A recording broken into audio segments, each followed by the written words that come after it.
नमस्कार मित्रांनो, तू ही रे माझा मितवा या मालिकेच्या 17 एप्रिलच्या भागामध्ये आता मित्रांनो एक आता जबरदस्त असा भाग आपल्यासमोर येणार आहे। त्यामध्ये मात्र मित्रांनो आता काय होतं, कारण आता ही वल्लरी ते ईश्वरीला घराच्या बाहेर काढण्यासाठी आता रमाकांत आणि सुप्रिया यांचा फोटो मात्र सगळ्यांच्या समोर दाखवणार आहे। कारण घरामध्ये बारशाचा कार्यक्रम असतो आणि ह्या बारशाच्या कार्यक्रमाच्या दिवशी आता मामीला ह्या ईश्वरीला घराच्या बाहेर काढायचं असतं। कारण ही ईश्वरीच अशी आहे की ती मात्र आता आपल्याला घराच्या बाहेर काढण्यासाठी काही ना काही प्रयत्न करू शकते।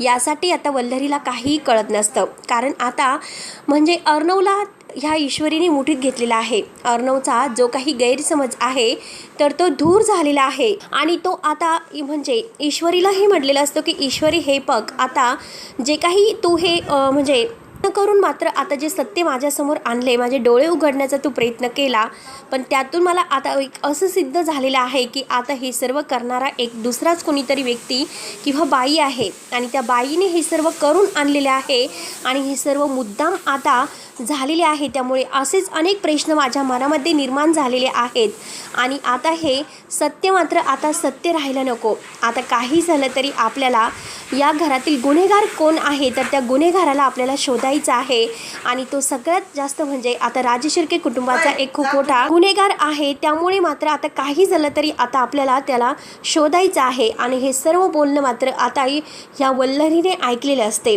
तेव्हा आता वल्लरीला काही झोप येत नाही, ती रूममध्ये येते आणि विचार करत असते की आता एक ना एक अशीच व्यक्ती आहे ती म्हणजे ईश्वरी आणि ती ईश्वरीच माझ्या सुखावर आणि या माझ्या प्रॉपर्टीवर आता माझ्या हातातून सगळं काही निसटून घेऊ शकते। मग आता त्या ईश्वरीला घराच्या बाहेर काढण्यासाठी मला असं काहीतरी प्लॅन करावा लागेल की जेणेकरून आता सर्व काही सत्ता माझ्या हाती येईल आणि घरातील सगळेजण माझ्यावर विश्वास ठेवतील। म्हणून मात्र आता तिने असा काहीतरी प्लॅन खेळलेला आहे की ईश्वरीला आता या घरातून बाहेर काढायचं।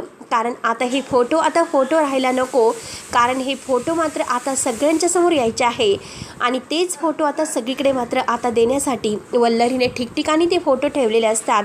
कारण हे मात्र घरातील सगळेजण आता छान असा बारशाच्या कार्यक्रमाला तयार होतात आणि सगळेजण आता अंजलीच्या बाळाचं बारशे करणार असतात। ईश्वरीसुद्धा आता खूप छान तयारी करते, बाळासाठी तिने आत्तापर्यंत खूप काही केलेलं असतं आणि छान अशी बारशाची तयारी तिने करून आता बाळ तर कायम ईश्वरीकडेच राहत असते।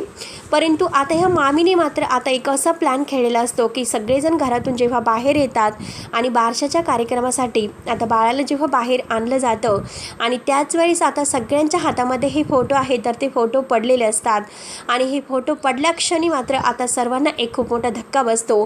कारण आता ही तर ह्या फोटोमधील बाई आहे तर ती आता ईश्वरीची आई दिसते आणि ईश्वरीची आई मात्र आता हे सगळं कसं करू शकेल, कारण अंजलीला खूप मोठा धक्का बसू शकतो।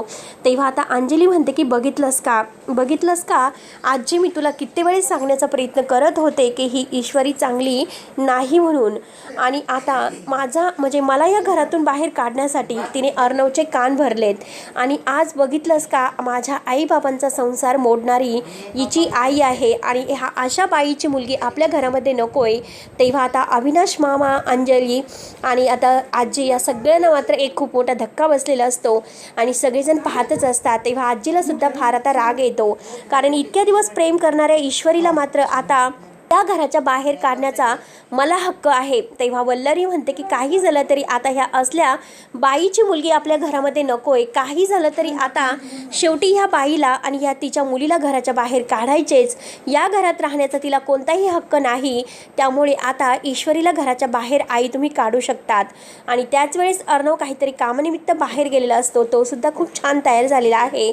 पण त्याच वेळेस जेव्हा ते फोटो सगळ्यांच्या हातात पडतात तेव्हा आता एक खूप मोठा सत्याचा उलगडा होतो आणि आता सगळेजण म्हणतात की ही सुप्रिया आहे ईश्वरीची आई, मग आता हे ईश्वरीलाच घराच्या बाहेर काढ। ईश्वरीवर आता वाटेल तसे आरोप करायला मात्र ह्या सगळ्याजणी तयारच असतात। आजी आता तो फोटो पाहते आणि म्हणते की काय ग, आमचं जे काही सुखी कुटुंब होतं ते सुखी कुटुंबाचं घर आहे तर ते तुझ्या आईमुळे कोलमडलं। कारण माझ्या सात्विकाच्या आयुष्यामध्ये येऊन, तिच्या नवऱ्याच्या आयुष्यामध्ये येऊन आता जे काही घाणेरडे कृत्य तिने केलेस आणि माझ्या सात्विकाचं जीवन तिने संपवलं, त्यामुळे माझ्या सात्विकाच्या मरणाला तुझी आई जबाबदार आहे. तर अंजली म्हणते की हो ना, तुझी आईने माझ्या बाबांच्या सोबत, आता मला म्हणायला सुद्धा लाज वाटते, म्हणून अंजली सुद्धा आता वाटेल तसे ईश्वरीवर आरोप करत असतात.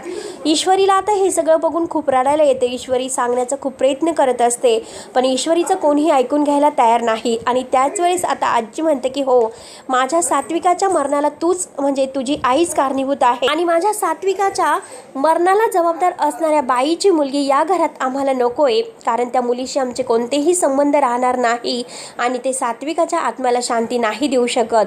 त्यामुळे काही झालं तरी आज ह्या ईश्वरीला घराच्या बाहेर जावंच लागेल. वल्लरीला मामीला खूपच आनंद होत असतो. तिला असं वाटतं की आता आपल्या घरची कायमची आपल्याला पीडा असणारी बॅग गेली म्हणजे ईश्वरी, आणि ही ईश्वरी आता काहीच करू शकत नाही. आणि त्याच वेळेस आता जेव्हा आजीही आता ईश्वरीला हाताला धरते आणि तिला ढकलत बाहेर काढते, तेव्हा अर्णव त्याच वेळेस तेथे येतो. अर्णव हे सर्व काही बघतो आणि ऐकतो.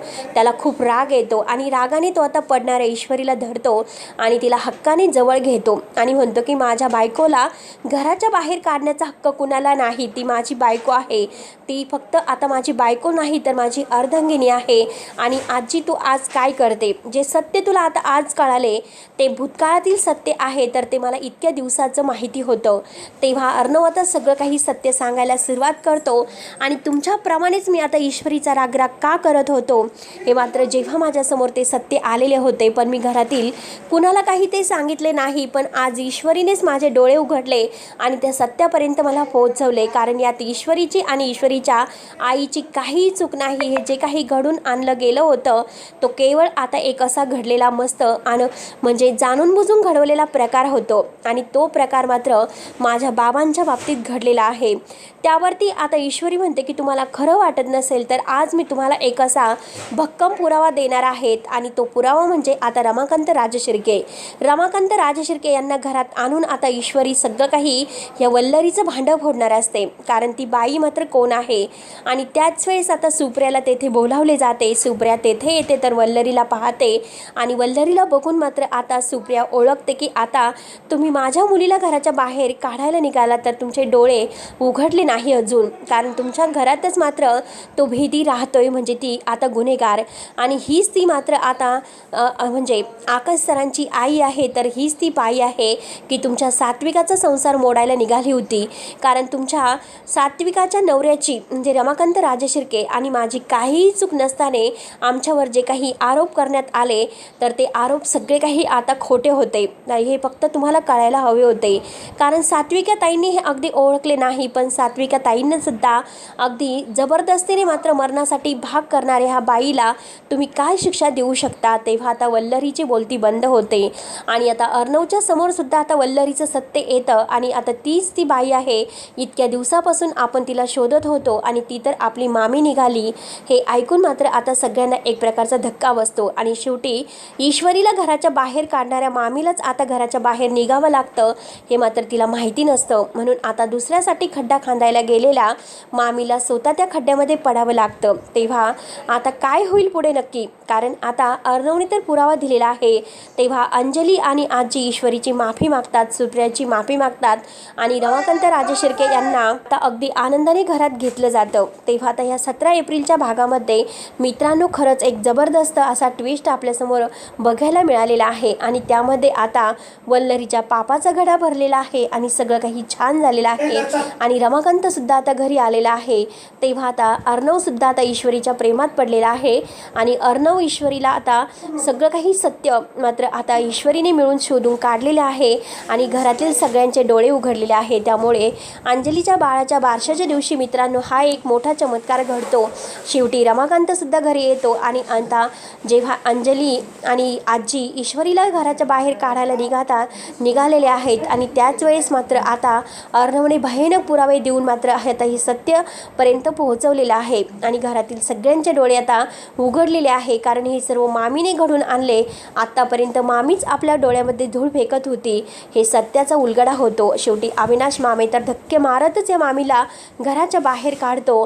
तेव्हा आता मित्रांनो पुढे नक्की काय होणार आहे हे बघण्यासाठी आपल्या चॅनलला नक्की तुम्ही सबस्क्राईब करत राहा.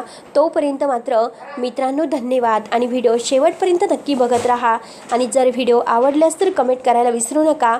तोपर्यंत मात्र मित्रांनो धन्यवाद. आणि आता पुढील डेली अपडेट्स पाहण्यासाठी लवकरच आपल्या चॅनलवर राहा. धन्यवाद.